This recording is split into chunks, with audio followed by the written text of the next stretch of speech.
More than 63,000 people died from drug overdoses in 2016. It was the most lethal year so far in the opioid epidemic sweeping our nation. In Maryland, more than 1,500 people lost their lives in just the first 9 months of 2017. I've been talking about this crisis since I first started running for governor. As I traveled around the state, I went to every single community and I said, what's the number one problem facing your area?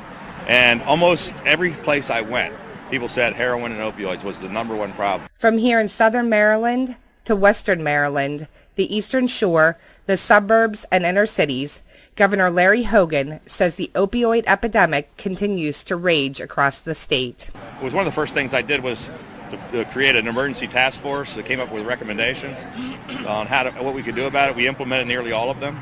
We've put $500 million into this problem, and we've been attacking it from every direction. State leaders continue to pour money into education, prevention, enforcement, and treatment. Look, we've doubled the number of treatment beds in the state, and we've put more money in than ever. Most of our $500 million, the largest chunk of that, goes into treatment. Hogan says there is some improvement, but it's not enough. Unfortunately, as we've gotten a handle on that, we've skyrocketed with these new synthetics like fentanyl and carfentanil, which are coming in from China and across the border in Mexico. The governor is pushing for help from the federal government.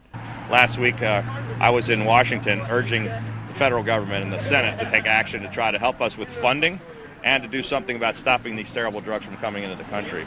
No matter where you live, you can't escape the opioid crisis.